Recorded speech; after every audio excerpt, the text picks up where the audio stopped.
This is More Than Before with Nathan Cook. Hey everyone, welcome back to our final episode for season one. Season one, which is really crazy. I kept thinking of who would I like to have back physically in the studio, and I couldn't think of anyone better than someone who has had one of the most views on YouTube, but also on the downloads for Spotify and all the other platforms. But he truly is an awesome guy. He's my good friend. I've known him for a number of years, and he is actually one of the catalysts for me starting this podcast. So I'm super excited to have him on. You guys know him from the start of him announcing More Than Before, but you also know him as one of our earlier guests on the show. So Gunnar, welcome back to the show. No. First return guest. First return guest. First person in the studio. Now you're the first person as a return guest. Love it. And so I was on earlier in the season one. So today we're going to find out if I'm more than before. Am I more than I was before? Right? Maybe you guys should turn this off now.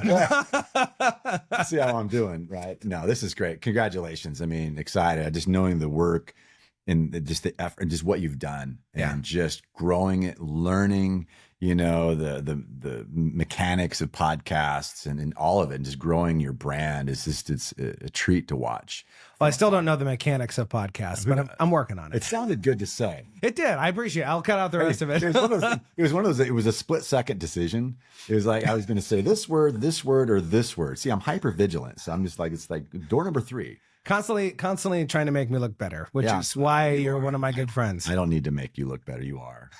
You are a good more man. than before. You're a good man. Yeah, absolutely. Good to be here. There's so much that you shared the very first time that I had you on the show, but even after we left, and even I mean, we actually recorded 2. I don't know if you remember this, but I actually had you do one online. It was one of our virtual, it was a virtual interview. Yeah. And I loved it. I thought it was great. And then I messaged you back and I was like, hey, do you want to come into the studio? And you actually came in. Yeah.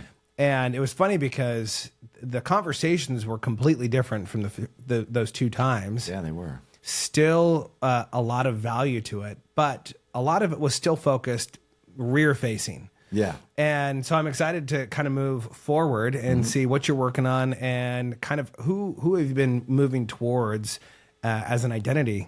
So give us a lowdown. What's been going on in your world since the last time we talked about 7-8 months ago? Yeah. And that's just interesting to think about too, because what was the time frame between our first virtual interview and when we did the live one? Was it I think it was about 4 or 5 months. So it's been about almost a year. Wow. Yeah, because you were one of the first recordings I did also. So your first recording, it didn't make the cut because I was horrible. Yeah. Remember, you're never good the first time. Yeah. Well, I mean, you know, but you get some good raw, you know, footage in there. And it was interesting because I think when we talked, you know, and again, here we are again in the studio, the More Than Before studio, and I've got a microphone in me, and immediately I click into, hey, how's it going? In the news, aliens invaded the city. Here's Little Boss Skaggs on FM 102, right? I mean, it's like I'm into this radio mode. It's something about the microphone and you.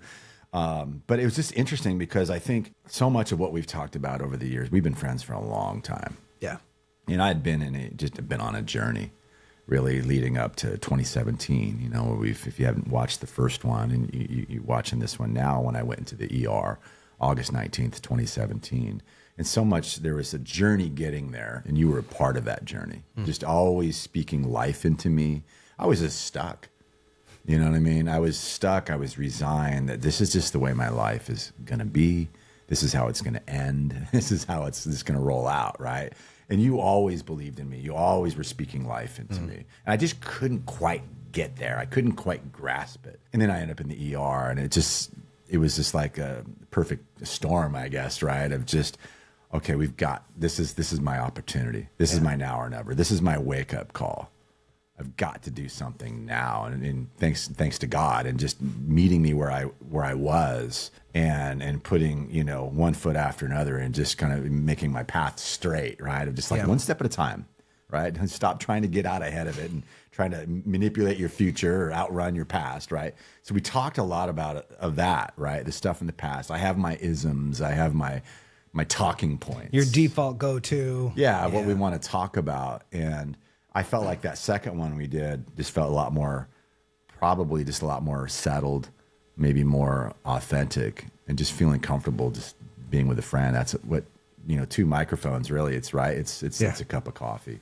And I've shared that with so many people. So tell us what you're working on right now in terms of life.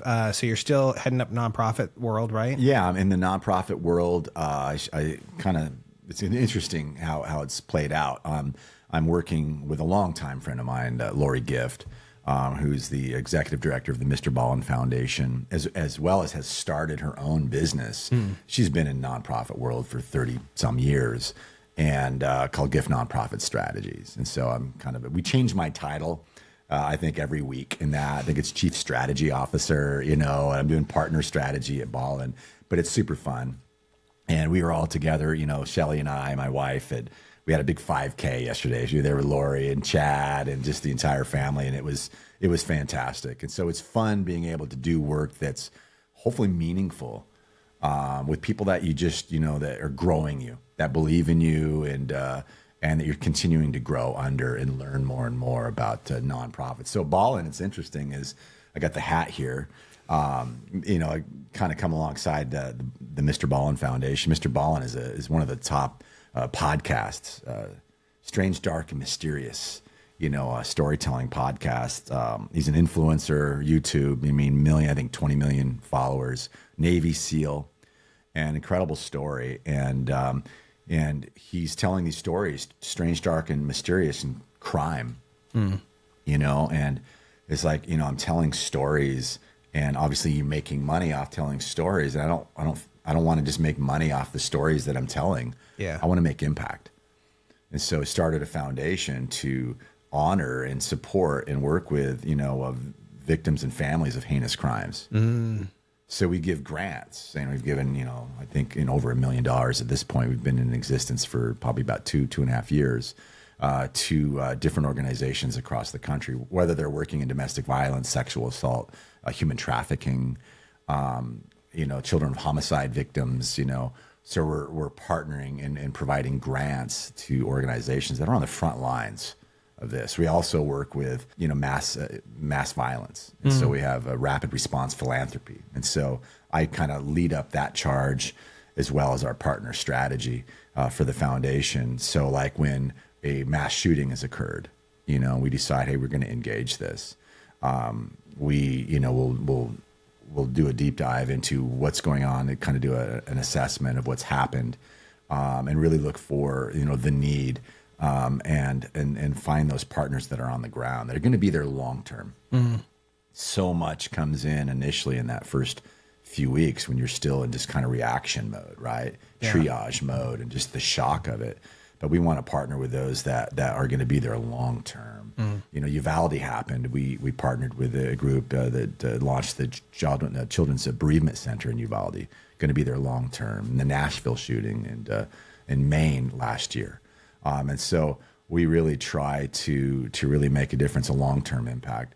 But we're also with our nonprofits, we have over 30 nonprofit partners at this point that we provided grants to, and those grants are generally around anywhere from $10,000 to $25,000, and so we partner with them is that we don't want to just provide. We want to provide financial assistance, but we also want to provide a tools, network, access to things that are going to help them amplify their message, to help them steward their opportunity well, right? So many nonprofits that I see start because someone had an experience or they saw something, so we want to do something. So we just jump in. Sometimes, we don't even know what we're doing, right? It's kind of almost to our detriment. Yeah, we start, we launch, and then we kind of go, okay, where are we? And so some more so than others. I mean, our partners range from smaller organizations to large, all doing incredible work and in making critical impact in any of the different areas we're talking about. So we try to provide access. So when we're providing executive coaching, we're giving our partners like 5 hours of executive coaching a year. We've been on retreats with our nonprofit partners, and was this in Wisconsin, emceeing an event for a very unique event that they had there. We're providing showcases, bringing in subject matter experts, for Zoom calls, We're talking about things not only from marketing strategy, volunteer retention, acquisition, or fundraising strategy, but we brought in a licensed therapist talking about secondary trauma. I mean, we're out there on the front lines providing this service, and we've got to, I mean, how well are we then taking care of our own teams that we can get that secondary trauma, we can take on what we're doing. Yeah. So those are the things that we're doing. It's been so cool because, it's been one of the most incredible just highlights is just having, like, we had one of the organizations like saying, hey, look, don't get us wrong, we absolutely loved the financial grant that we received from you. But it's in these tools and resources and encouragement and that you're providing us that really have made a huge difference in helping us move the needle forward. So that's been, Mr. Ballin Foundation, which is great. Ironically, here's Lori running that, but she also has gift nonprofit strategies. And so there we work with nonprofits that are working all over the world. A lot of times we'll partner with a nonprofit, they'll hire us, we'll do a deep dive, like a SWOT analysis. Yeah. On people, marketing, communications, fundraising, and programs, and looking at framework and such. And we'll do a deep dive, and we'll do interviews, surveys, and all of that. And a month later, we'll give them our recommendations. And we've got grant writers, people that are doing social media. We try to really provide, tools, leveraging our experience to come alongside nonprofits to help them be effective. And in this day and age, post-COVID, right? I mean, fundraising, it's been difficult. Yeah. But there's that board governance. We see that a lot that comes up. And then, where we're headed as a nation, right? There's a lot of, instability, right, going on there. It's like, how do we navigate through this? Yeah. So that's been really, those have been my primary, I have other, work that I do, but those have been my primary. And it's been really fun for me. And it's been, when I came out of the ER, August 19th, 2017, one of the unspoken goals that I had was I want to do meaningful work. Yeah. And I was in Hartford, Wisconsin 3 weeks ago. And one of our partners, Love is Greater Than Hate Project, our dear friend Buck, who started it. He started it because his daughter was murdered. I think it was like 11 years ago. And he chose to forgive. That doesn't mean, forgiveness doesn't mean endorsement. Forgiveness doesn't mean, what I mean? Yeah. I'm not going to carry, it's not going to define me. This isn't going to change anything, right? So Buck's in prisons now. He's talking about forgiveness and the studies that are out there on forgiveness and such. And so their organization held a talent show at the theater there in Hartford. And this is the community where they had lived, when Jesse Blodgett, his daughter, was murdered, which was, by the way, one of our first grants at Ballin. And Mr. Ballin did a story on Jesse. And like 2020, Rolling Stone, everybody did the story on Jesse. And Buck had said that Mr. Ballin, John Allen, nobody treated the story with such respect and honor and dignity and told it as good as. And so we've just had a real bond there. But he did this talent show and at this beautiful theater there in downtown Hartford. And the talent was victims of sexual assault, domestic violence. And they were telling their stories in public for the first time through their art. Wow. So poetry or dancing. And so my job was to come in there and just not really MC, but to really kind of be I would say like a narrator, I'm just kind of telling their story, setting it up, and being there for dress rehearsal and kind of driving that and understanding, wow, this is going to be a sacred evening. Yeah. The courage that it takes, but I tell you, that night I got back to the motel room and I was really the first time 7 years later after the ER. And it was like, I was like, wow, personally, just a personal thing. I was like, wow, Lord, thank you. I just, wow, what an honor to be there with heroes and just it's such a sacred, and I felt like, wow, that was meaningful work. got to be there and got to encourage people, you know, before they're getting ready to go on stage, or just the behind the scenes thing. And was just so humbled that I was allowed to be a part of something like that. It was really, really humbling and powerful. I love what you say about stories, because so many of us have stories. I think a lot of us don't think that we have a story, but there is something to be said about the story that we are constantly narrating in our life. Mm-hmm. And there is a point, multiple points, I think, sometimes in our lives where we realize that the story that we've told ourselves for so long does not serve us anymore. There have been points in your life where you stopped declaring a story over your life that this is the same thing, kind of going back to what you were talking about before. It was like, I don't want to keep going back and telling the same stories over and over.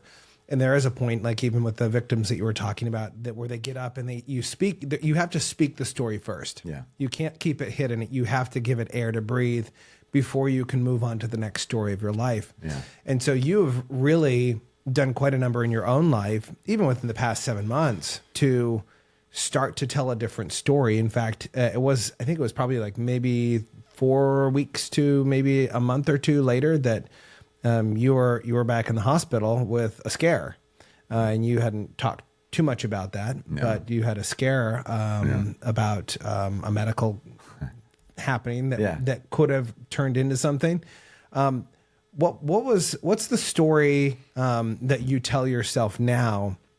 Because I think there's a little bit of a change in the tonality of when we look at our story and we tell it in a way of a victimhood. Yeah. Of like, this is what happened to me. This is why I am the way that I am. You know, this is who I am because of this. And now it seems, as I've known you for so many years, you don't necessarily tell that story anymore. You tell it from a place of, this is where I'm going. This is who I was created to be versus this is who I am because of what happened to me. Yeah. Things are going to happen to us, right? Whether it be medical or I mean, the world we live in, right? I mean, you just can't live your life waiting for the other shoe to drop. Yeah. You know, because of some story that you're telling, you know, and there's so much going on inside our brains, the way they're wired, right? I'm learning so much about the amygdala and the response mechanisms I was talking about earlier, and threat perception. And we were talking about neural pathways last time. I didn't even know what I was talking about. Neuroplasticity. Right? Neuroplasticity and cognitive biases and the whole idea of hypervigilant. I mean, I'm hypervigilant over the years. You know, I mean, everything is a threat. My mind is constantly. So I've got to quiet my mind, you know, and that whole journey started in January of 2021. And I may have shared that previously, where I'm out walking and it was just like, man, okay, God, you've done so much in my life. I've lost weight and, all that, the whole weight story, which was never about the waist thing. It was about inside stuff. And it just was in a different place in life than I never thought I'd see. But I still had an old way of thinking. I was still, I had things, the way I was thinking in my mind, it was responding and reacting from trauma.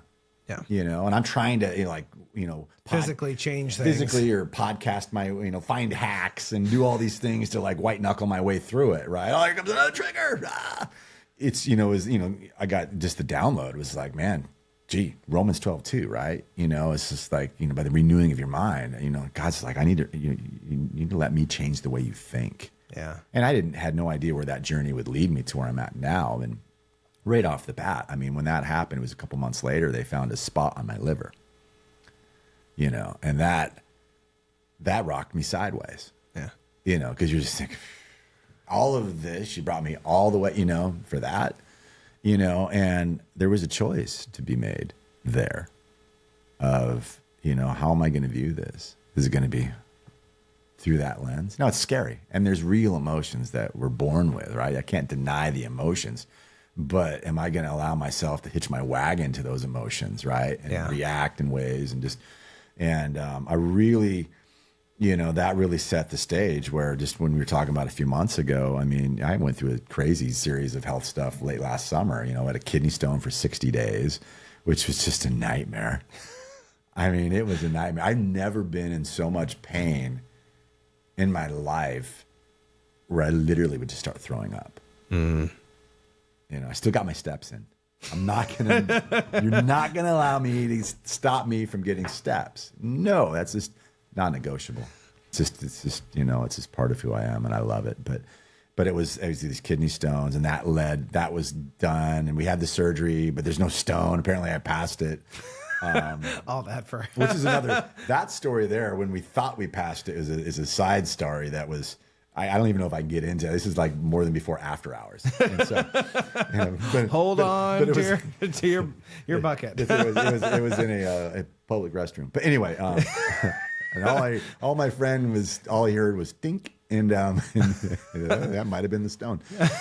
And then that went to that was the worst pain. I've had stones before, but man, that was the worst ever. And that led to a bacterial infection. And then that led to another situation that led me to get a ultrasound. And they had thought that I had testicular cancer. And, they was like, more than likely it's testicular cancer, but, we can't do a biopsy because where it's at, because it'll, could spread or whatever. So the only way we're going to know is removal.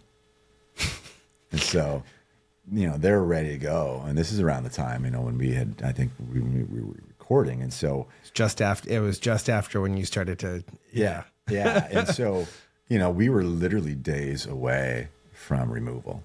They were ready to schedule. And it was like, more than likely, this is probably testicular cancer, which at the time, I'm 54 now. It's very rare once you get after 50. It's one of the more common cancers if you're younger, like in your 30s, 40 for guys, obviously. And so it's that's something you definitely want to be checking. If you're a younger guy and you're listening to this, get checked, right? It's huge. The good news about testicular cancer is, though, in 1970, the year I was born, I think it was a 90% death rate. Wow. Just it's like you got it done. The death sentence.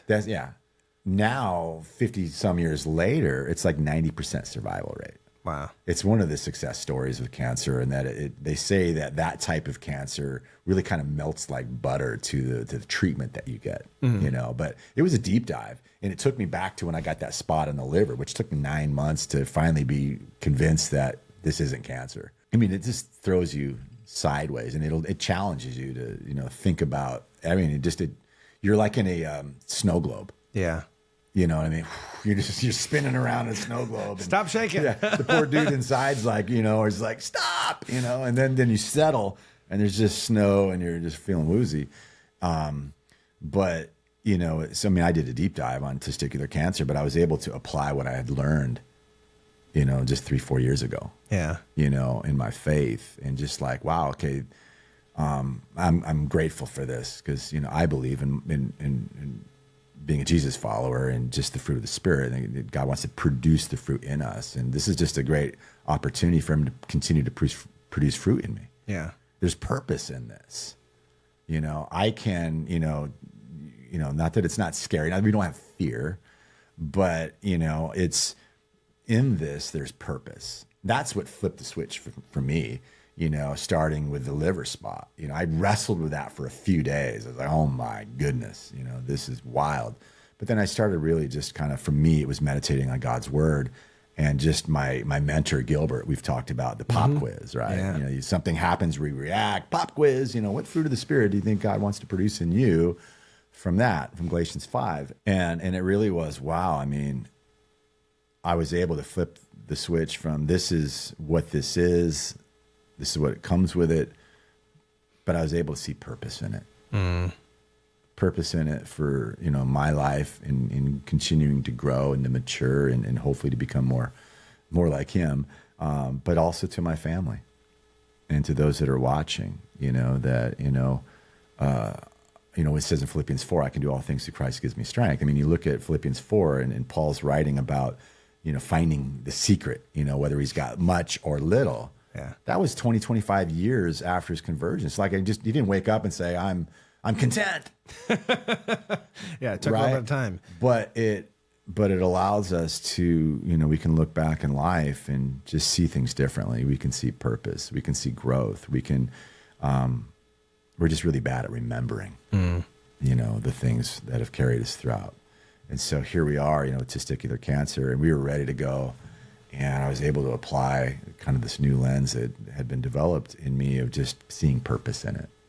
The purpose was going to outweigh the outcome, regardless. Yeah.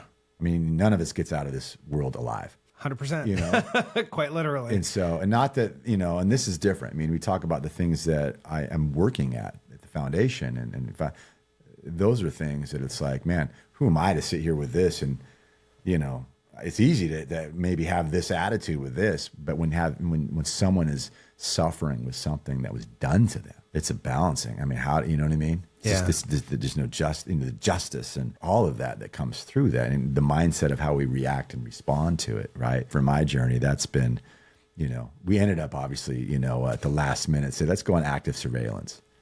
So I'm currently on active surveillance for, you know, testicular cancer. I'm confident that it's not. I'm actually waiting for a call today for another ultrasound on it, but it's out of sight, out of mind, you know, and that I know that God's going to cause all things to work together for good for those that love him according to his purpose. And so help me to see purpose even in the most justified things and all that, Lord. I just got to believe that you're real and that you're going to never let me go. Well, the purpose thing is really interesting because I think so many times when we talk about purpose, you know, anyone who's been in the personal growth realm, professional development, or anything like that, when it comes to purpose, everyone kind of, when we talk about purpose, it's always about me. Yeah.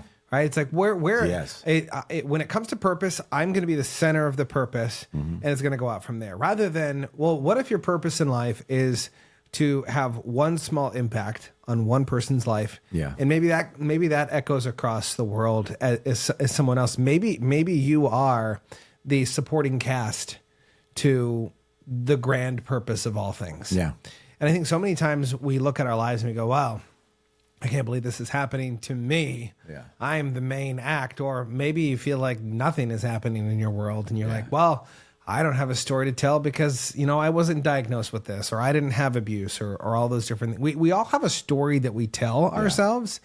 And I think we discredit it to some extent. I think we either discredit it or we amplify it overly. That we either make ourselves to be nothing in the story, or we make ourselves the main act in the story. When I think we're kind of neither. We're kind of all playing support roles to one another and encouragement.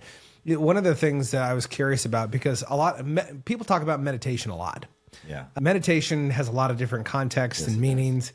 I love that you clarified, and when you said, you know, I did a lot of meditating, you know, on God's word. A lot of people today are doing empty-minded meditation, meaning they're sitting, they're trying to focus on their third eye, and they are trying to empty out their thoughts, which I don't know if you're good at this, but I've never been able to empty out my thoughts. In fact, when I do that, it just seems like more of them rush in. Yeah, 100%. What does it mean to truly meditate? Like, what does it mean to meditate on God's word? And how has that changed your perception of how you live today as you move forward? Like, what does that actually do for you? What does that look like? Yeah, I love that question, you know, and at the same time, if I'm honest, I loved what you were saying before that. If I could just go there for a moment. Yeah. And, you know, talking about our stories, you know, and what roles do we have in the story that's playing out before us in life. And, you know, I think there's power in it. I mean, to the stories that were told on that stage 3 weeks ago in Wisconsin, that's courage. That's profound. That's storytelling. I look at mine in comparison to that. Mine's nothing. You know, I mean, you know what I mean? Yeah. It's just like, I just have so much, wow. I'm just with the people that I've spent time with and their willingness to tell their stories and finding that place. But knowing your role is important. I think it was 2016, you know, and I was in a head-on collision in my car, and there was a split second before impact where I thought, this is it. Went head-on, and so the person was kind of tucked behind another car that was turning. They had a blinking light, so they could try to jump ahead of me and turn into the Costco parking lot. And the other person was right behind them, and they thought they could got a juke in there as well. Well, you know, it was just, you know, there's nothing I can do. And I just went into my airbags, didn't deflate. They looked like these dangling, you know, Jack in the Boxes that just didn't quite do their job, right? And I'm just in shock, you know, and just the adrenaline and just the shock. And I just did hear the raindrops just just tapping off the roof of the car. And I'm just in shock, sitting in that front seat, looking over. The airbags are just nothing, didn't deploy. And the other drivers was out taking pictures, already, through the windshield. I don't even think they even checked on me, right? And I'm thinking, I hope it's a good angle. And they must have progressive. Yeah. And then, I heard that in the distance, I heard the ambulance and the fire truck, sirens coming, and just a complete daze. And then that starts wearing off, and just the pain in my arm, they just basically shoved my wrist into my elbow. Started to it was insane pain, intense pain. But I remember first the ambulance, they came in, they were trying to convince me to get on the ambulance and go. And I'm thinking, I don't want to go. I don't want to spend I don't want to spend money on going on an ambulance there. I just had enough wherewithal, but I was so dazed, and I just refused that. But I don't even really remember, and they were just in there. Are you okay? What's going on? And then suddenly there was this guy at my window, and I'm in the car still, and I looked over, and he's got this baseball cap on, this big, huge Santa Claus looking beard and mustache, and I'm tripping out. And I'm like, who is this? You got guy? Some endorphins going? Yeah, but he was like, man, just you should go, man. Your cars can be replaced. Just go. He met me where I was, and it was and I loved everyone else that showed up. I was still in a daze. But here's the tow truck driver, and before he's there to clean up the mess, drag my car off, and pick up all the debris all over the ground, right? It's scattered everywhere. Here he is, kneeling down, looking into the window of my car, and he's like, cars can be replaced. And he met me where I was. Yeah, his job is, I'm a tow truck driver, but he knew his role. Mm. He knew his role. He wasn't so, I'm going to go and I'm going to clean up the debris, I'm going to hook up the car, and I'm on my way. Eyes up. He was alert to what was going on. And he met me where I was. He knew his role. We all have a purpose. We all have a role to play in life. And sometimes it's all about the job or whatever it is. And we just miss so much. It doesn't mean that it's perfection, right? We got to catch everything. Things are happening all the time around us. But he knew his role, and that really has always stuck with me. And the power of the story that's being told, And so I wanted to go back to that. It's funny because it reminded me of a video I just saw recently. He was an influential believer who was supposed to be up for a panel. He's pretty well-known guy, and he came in, I think, like 30 minutes late. They were waiting on him. Mm-hmm. He walked up to the stage and like, where in the world were you? And he's like, I found something. I was doing something better. Mm-hmm. And he's, what do you mean you're doing something better? You flew all the way out here. You're supposed to be on this panel. Like, what were you doing? He's like, I was talking to this woman in the back, and she was telling me her story, and I was just telling her about Jesus. Wow, man. He was 30 minutes late because he was telling this woman that, like, he didn't know from anyone else just about Jesus and how much Jesus loved her, and that's why he was late.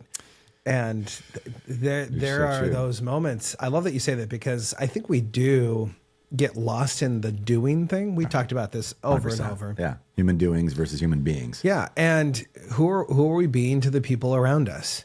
And it should challenge us to stop what we're doing and look around and ask, how are we affecting people today? How are we loving on people? How are we caring for the people around us?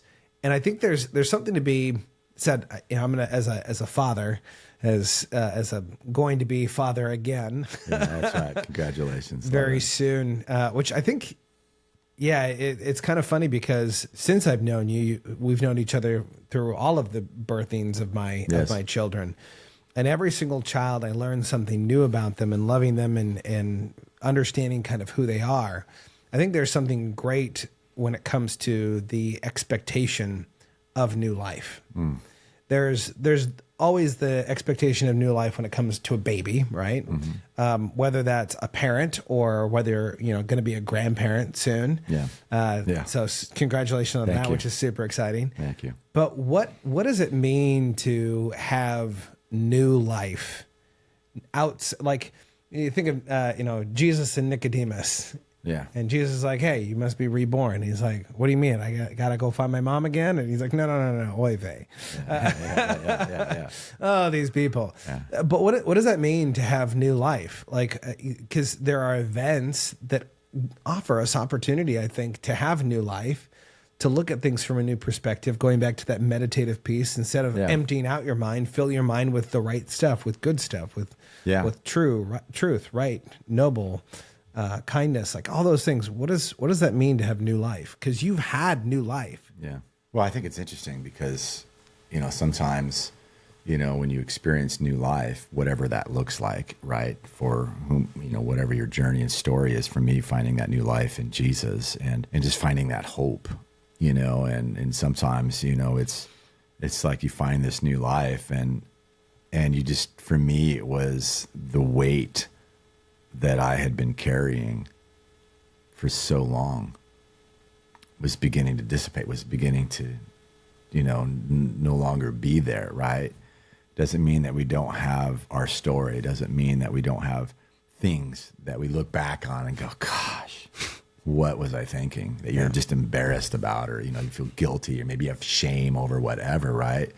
But that new life is, just the forgiveness that I have found in Jesus, and that doesn't need to define me, and that we have. I've always tried to. I've carried the weight of perfectionism throughout my life, or a relationship with the law, right? And it never works, right? Because you're always going to find yourself back at a place of just being weak and weary and just tired and carrying stuff, right? And so. For me, it was just the removal of a lot of weight that I'd been carrying, stuff that had happened to me, stuff that I'd done, along the way. And this new life, it's like, man, I feel like I've been pardoned. Mm-hmm. I feel like it's like, wow, I don't need to carry this. I mean, the great movie Robert De Niro, The Mission, right? We may have talked about that. We've talked about everything in the last many years, right? Keep going back down for the pants. Yeah. Well, and he keeps carrying. He's carrying the burdens, up that hill in that movie, and to reach these unreached people, and gets up there, and they get there, and they're thinking they're going to kill him, but instead they cut the rope that was carrying and dragging all of this stuff, and just let it down the tree and down the hill. And so, I don't know. For me, that new life, I think I'm still kind of, experiencing what that means, what it looks like. I just know that for me, it's like, I don't need to carry the weight of the world that I used to put on my shoulders. At some point I can let go of and trust God with, the stuff that I've been carrying, the stuff that we carry as men. There's a great book coming out. I remember the title of it, Mike Tatlock. He's a pastor here in Portland's got a book that's going to talk about a lot of stuff. I think it's going to be great for guys. I'm looking forward to reading it. But, I just was able to let go of this expectation that I got to be somebody, I've got to earn, I've got to be that person. And that new life is I can be free in Christ, and I can be free to pursue that. When he knitted me together in my mother's womb, he knitted together in me a purpose. And just this trust in that he's got a plan for my life, that he's equipped me with unique talents and purposes. To me, new life is about those things, to find alignment with my factory settings, right? That I can walk in the purpose that I was given when I was knitted together in my mother's womb, that I can walk this earth for such a time as this, that no matter what happens, whether I'm getting hit with a liver spot or testicular cancer, or, the elections, politics just blows up and everything goes crazy, right? I still have purpose. None of this is a surprise to God, right? Yeah. And I can have purpose, and I can walk in that with purpose and trust and hope that I have a place in this world, that to perhaps I can be a voice or a word to someone that needs it for such a time as this, that I can encourage some. I'm an encourager. I have a part to play. I'm the tow truck driver. And I can be free to do that in this new life, instead of just trying to hustle and try to affirm and always worried about what people think about me and getting approval and all of those things. I don't need to do that anymore. Yeah. It's now I can breathe. That's kind of a long I like response. It though. Well, I was kind of processing as you were asking. That was a great question, but I'm finding myself processing while I'm talking. Yeah. Well, I love it because it kind of brings up this thought of like the tension of who we used to be versus the person that we are now, right? Because we kind of, there's a point where we start packing those bags. We put them in the back closet, we throw them out, we take them to the dump, whatever that is. And then you start to see people that you've known for maybe a number of years that they haven't caught up with the change. Yeah. And there's almost a tension between where you are and where those people see you. Yeah. And I'm curious, how do you cut the tension with people who haven't been on the journey with you, who haven't been walking step in step with you, but maybe they perceive the old version of you, but they don't quite like for you, it's a very physical difference. Like you look at Gunnar and you say, well, Gunnar looks different. For some people, their lives have completely changed, yet maybe they still look the same. How do you cut that tension between you and someone that maybe only knows the past version of you and believes you that you're that versus who you are today and the changes that you have made? Yeah, I think it's a great question. I think for me, I first have to cut the tension within myself. Have I caught up with who I am today versus who I was 7-8 years ago or last month? I mean, it's not that I ever arrived. Yeah. I'm still on a journey. I still make mistakes. I still struggle, right? It's not like all of a sudden I'm here, ta-da, right, I've arrived, right? No, that's probably heaven, right? And so I think that, there's times where it's just being you, just knowing yourself and being confident in who God made you to be. And that, man, God has set you free. He's given you new life. And it's sometimes for me, it's catching up with that person. And I think that if it's that tension sometimes that you struggle with, right? I'm a new creation.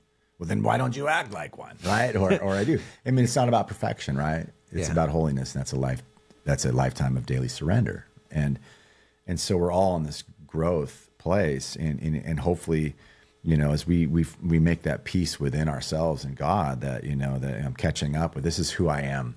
And a lot of that's through my meditation on the Word, an affirmation of just God's Word. And God's Word, the truth is that He says about me versus what I have said about me or what my past trauma has tried to continue to say about me when things trigger or whatever else, right? When you just continue to play that game, it's like insanity, right? You're doing the same thing over and over and over. You're reacting, you're responding to everything. You're hypervigilant, and it's like a broken record. Yeah. But there's a lot of other things going on that's happening, right? In your body, in your brain, the makeup of it. And so I think that I'm not as worried of what tension that others might have. I mean, I guess it depends on scenario, right? It depends on the relationship that I had with them or what have you. For years, I've spent a lot of time just worrying more about the people that were outside of the 12. About what they thought. I mean, they weren't walking with me, journeying with me, the stuff I was carrying or whatever, right? I mean, I wasn't sharing, my entire story, you know what I mean? I'd worry more about that and the outer perimeter than I would of the interior part of those that are around me. And so I think now I'm just learning to just make peace with myself and catching up with this is who I am now versus who I am then, and who God has made me to be and who He's continuing to make me to be. But then also those people that are around me that know me, that have known me, that have known me in the past and where we are now, and what they say, what they think, the people that I'm accountable to. If I am at peace there, right? I mean, I can't change the way someone might be thinking about me. I can't. I mean, I can act differently, do differently. I can change and do all that. We're all, we all have our own experiences with people, and we're all can judge. We can all, and in some cases could be rightfully so, right? And so we're all on that journey. And so all I can do is be me and, and walk in the grace that God has given me, which is just so profound to me, his grace and His love and His forgiveness. And, when true change happens, I've always thought that it has a way about going up ahead of you on the road and speaking on your behalf. I think that when we change a new life, whatever, and we're just immediately out there, hey, and all that stuff, I mean, I don't know, maybe they call pseudo repentance or pseudo change or whatever, right? Where it's not the authentic. It just takes time to allow those roots to grow. And so, and I think that, so I mean, part of the healing for me is really worrying less about what the outer perimeter thinks. You know, I want to honor God in all that I do. I want people to see that in me. I want them to see the change. But, you know, for some people they might need, you know, but if you're not walking with someone on a, you know, basically on all you're getting is like an algorithm hit every once in a while with a post every once in a while. And I'm not posting as much as I used to. And for a lot of reasons, I think that making that peace and the people that you surround yourself with is crucial to that tension. You know, I think there's always going to be a tension as long as we're here, you know, on earth, right? Of just that continued growth. I don't know that we ever arrive. We're going to have, you know, we're going to have places along the way we can, wow, this is amazing. You know, you don't ever see transformation until it's in the rearview mirror. We've talked about that, right? And so, but I think it goes ahead of you and speaks on your behalf. If it's real change, it's happening in your life. I don't have to, hopefully I'm just living it. Yeah. God help me to live the change. You know, someone did say to me recently, and, you know, I've really kind of been focusing a lot more on meditation, you know, scripture-led meditation the last several months, and really establishing a new habit with it. Really becoming my new 11,000, because it's 11,000 steps a day now. No, 10, but it's 11,000, which I started that 11,000 when I was going through the kidney stone thing. I was just like, you know, I'm going to take it. But someone had said to me, and I wasn't looking for it, wasn't asking for it, says, man, you just seem more settled. Because I can be prone to, even though all this change is going on in my life, I can be prone to hypervigilance and everything's a threat and reacting. An emotion comes up and I immediately attach myself to it, and it just will drive me to whatever. And I had a situation that happened a couple months ago that really highlighted that. And it was super funny because I have a Fitbit, and it does my heart, you know, BPM and all that. And I knew it was going to be a pretty stressful situation. It was incoming. You know what I mean? So you're amped up, right? And I'm rolling. I think I have a fairly decent, you know, BPM on average, right? It's usually around 50, 51, 49. And then I went through this experience, right? Everything's a threat. I let myself attach to it. Yeah, this means war. You know what I mean? And it's like, and then it's like I was able to regulate. My nervous system just got way out of whack. I'm hypervigilant. And it was so great. And I will carry this picture for me forever, because it was what I needed to say, look, G, you need to establish this new habit. You got to quiet your mind. I'm not saying, you know, as you said, taking everything out, right? Clear the channels, right? But I got to quiet it because it's just like all over the place. Yeah. And it was great because you'd look at my BPM screen for like a month, right? And I'll be honest with you, it looked like a middle finger. Chill, chill, chill, chill. Chill, chill, chill, chill, chill. And I just laugh at it. And I just go, perfect. I need that. You know? But at the same time, what I learned from that is those things are going to happen. Mm-hmm. You're going to react. And if you don't react, then, man, how human are you? Yeah. But what happens when you do react? Right? Can we just breathe? Can we regulate? Can we just kind of ground ourselves in God's truth? And that's not a threat. Yeah. You know, but because something happened in life somewhere down the way, right? My amygdala is like, alert, alert, alert, you know, threat perception, you know? And so I'm learning through the whole meditation of just peace, be still, you know, and then be still and know that I'm God, and that if God is for me, who can be next to me? So I have a meditation I do 20 minutes a day. You know, I try to get up in the morning every day, and it's my new 11,000 steps. Because not only am I just washing myself in the word and the truth, I'm also at the same time kind of challenging my perceptions. I'm challenging the way my mind has been thinking. I'm saying, God, I need you to change the way I think. At the same time, just quieting my mind, because it's like all over the dang map. Yeah. You know, and lean not on your own understanding. My understanding is constantly just amped up based on something that happened forever ago. God, would you heal me of that? Well, I think it's so important what you say about calming. Like, we have so many things running through our minds constantly. We're so attached to these these phones Yes. and computers and the podcast. Don't turn it off yet. No. Always. Matter Always. of fact, more than before. So, But we always have these things running through our. We have things that are constantly grabbing at our attention, and it's so important for us to stop downloading, because we're always trying to download. We're always trying to go to the next podcast. We're always trying to go to the next book. And it's interesting because over the past probably year and a half, I've really, when people ask me like, "What are you reading, Nathan?" Like, "What's your book that you're reading?" I'm like, "The Bible." yeah. Well, what else? The Bible. That's pretty much right. Maybe a commentary from a dead guy on the Bible. Yep. And it's interesting because I have found a calmness in my own spirit. Not always, but there is more of a calmness in my life. Kind of going back to that fight or flight thing. Am I always feeling like I got to fight? Am I always feeling like I got to move the needle forward? There's times and opportunities that happen in our life, and we have to ask ourselves: is this the opportunity that we should be pursuing? Just the other day, Will and I were going back and forth because we have our fourth kid coming up, and I was like, okay, well, like maybe we need a bigger car. We need to look at a bigger car because this car, like we could fit everyone in, but it's going to be difficult. They're going to climb all over the seats, and then the resale value is not going to. You start thinking about all these different things. Yep. And first thing you do, you get on the app and you start looking. You're like, okay, there's an SUV right over here. It's like, oh, here's a Suburban. We'll get a Suburban. That's right. And this thing's all decked out. I'm like, we could. I mean, we're not going to get all the money back for this car, but we'll get close, and we might have to clear out most of our savings to get a car like this. Yep, and yep. you start you scheme. That's you right, start scheming for the things. It looks like you need a bigger car. Little hat tip back to a previous podcast. And it was funny because there was a moment where I stopped and I said, okay, God, if this isn't of you, just take it away. Yeah. In fact, not even if this isn't of you, take it away. It's just, I give this to you, God. Yeah. And there's a difference. I hope you hear that. There's a difference between God, I give this to you, and God, take it away. Yeah. Because one thing is we go, okay, God, I'm going to put it right here on the table. Yeah. I'm going to keep my eye on that. And if you take it away, then I know it wasn't for me. But if I still see it there, I'm going to take it. It's mine. Yeah. Versus okay, God, here you go. And you just give it to God and you don't think about it. Yeah. Don't think about it again. Yeah.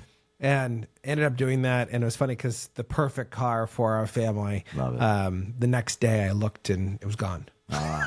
Interesting. It's like, okay, it's gone. Yeah. And so many times in my life, there have been moments where I feel like I'm supposed to go in one way, and God, I put it in God's hand, and God changes things. Mm-hmm. Like there was a moment for you guys where you guys were looking to move out of state. That's right. We were. And you were right there. Like you were, you had the button to push, and you were ejected and gone. Yep. And God said no. Yeah, that was interesting. Right? Yeah. I mean, you're in a place, right, where you almost feel like you're in a crossroads, and it's like, don't make me do this. Don't make me do this. Are you sure? Are you sure? Right? It's like, someone called it the other day, double fisted. Yeah. I'm not sure what that means. I'm still kind of concerned, but it was, but you know what I mean? Like, you see your point. And yeah, we were close to moving. Yeah. And I felt like we were moving for all the right reasons, being closer to family. I mean, that was during a time where there was a mass exodus out of the, states like where we live, to, places where, you aligned more with, politics and philosophies and all that. And, I remember Shelly and I had a conversation amidst of all that. Is there always going to be things where you are that you're just frustrated with? Sure, absolutely. But then how are you inserting yourself into being a part of the solution? Yeah. Conviction number one, right? But we just wanted to make sure that no matter what we did, that we were going to move if that's what God had for us. Because FOMO, everybody's leaving, everybody's doing that. Oh, yeah. Obviously for us, it would have been closer to family, but it just didn't work out, and we're here, But yeah, those moments, right, where, is... You consider life can be paralysis through analysis. We can do all these things and trying to find God's answers and clarity. I need a bigger car. I need, or whatever family. A new home noble, right? And there's nothing wrong with that, right? And I think we can beat ourselves up sometimes for, it's so carnal, Well, we have to allow things to dissipate. Yes. Like we have to allow the emotion to dissipate. And there's a reason why salespeople focused on emotion, right? You buy emotionally and then you justify it logically. Yeah. And that's so important for us in the moment when we say, "Oh, I'm going to go buy this. I'm going to do this. I'm going to make this change. Like I'm going to divorce her. I'm going to do this." At the end of the day, you have to stop and you say, "Okay, I'm going to stop right now, and I'm going to let the emotion pass, and I'm going to give it to God, and I'm going to say, okay, God, like what is my calling? Where are you going? Am I following you?" Yeah. Like even the other day, it's funny because, I've been building the podcast here with More Than Before for a little over a year now. Yeah. And, we've launched the More Than Before Marriage podcast and, congrats. this looking at this next season of how things will be different with the podcast, where I'm going to be doing more teaching from my side of things of different concepts and things like that. We've got the More Than Before community that I launched a little over a month ago, or actually almost 2 months ago, which is crazy. And we're doing biblical teachings on that, but then we're also doing entrepreneurial and business teaching. Like there's a lot of stuff going on. And this last week, there was a moment where I had to pause and I was like, okay, like, am I going in the right direction? Like I've invested money and time and resources, and I've told my family this is where we're going. And at the end of the day, I've got to stop and I have to say, okay, God, like, is this still in alignment with what you have for me? Mm-hmm. Are you still building this? Yeah. Are you leading this, or am I pushing this? And there's a difference between the two. I don't necessarily know the answer. I'm excited for the next season of life to see what happens. But I think there's a lot of really cool things when we allow God to lead us in those matters, in the really important matters. Small matters, yes. But the really big, important matters, do we have our family in alignment? Do we have our jobs in alignment with our faith? Are we walking in step day by day with the way that we interact with other people? I think it's really important. As you look back on the past year, so it's been like a year since we did our very first recording, the one that you guys will never get to hear. But as you look back over the past year, as you've become more of who you were created to be, more than before, as we would say, what would be the one word that would define the last 12 months of your journey? Wow. That's a really good question. Hopeful. Hopeful. I feel like a lot of the things that I'm learning and been learning this last year, learning about myself, learning about my hang-ups, learning about how I think and all of those things, I feel like, just gaining just knowledge on it and understanding of it, and just having tools and resources, that I'm utilizing in my life, that I feel like, wow, I have a choice. I don't have to react a certain way. I think that's been the biggest thing in my life, is just working through hypervigilance and all that, and just feeling like, man, every time, some kind of spikes gets me anxious or whatever else, I react, right? And I feel like I've just, on this journey that I've been on, that I'm seeing things differently, and I'm getting given just wisdom on it, and insight, and good people around me, and tools and resources that allow me to, like, wow, I have a choice. I don't have to react, right? And that gives me hope. It gives me hope for, reframing, my past, through the lens of, mistakes and all kinds of things, and just, wow, I mean, and who I am today because of it, right, wrong, and indifferent. I've become who I am from that. But it's also, I believe, just the hope that I have is it's I don't need to live that way anymore. This is in bondage to everything's a threat and whatever, that I try my hardest to keep from people. I don't know that I've ever been able to put a definition on it, right? I try to always be, hey, everything's cool, everything's chill, right? Even though I don't seem settled, I'm just always, have this unsettling thing about me. But it gives me such hope that to change the trajectory of my life. I mean, the reality is, we were talking about this, probably recording it, unbeknownst to me at the beginning of just, at 54 years old, my dad died at 72, his dad died at 72. That's 18 years from now. Now, I would like to hope that my life is healthier and, working through those things there. I have a mom that's 83, getting 10,000 steps a day. She's got great genes. But, the reality is, and I think part of it's in the season that I'm in, but I'm hopeful. I'm hopeful that, I'm just, and that hope comes from just an incredible amount of just thankfulness, gratitude, and I'm just so grateful to God that he will never leave you nor forsake you. He won't stop pursuing you. And that I even get to be where I'm at today from where I was 7 years ago. Just feeling resigned. This is just who I am. Everything defines who I am. And I'm not going anywhere. It's how it is. Depression, all of it. But I feel such hope rooted in such deep gratitude and thankfulness that God has me where I'm at today. And that he's teaching me, he's teaching me. And, my mantra is gentle, humble, soft, kind. I want to be a gentle, humble, soft, kind person.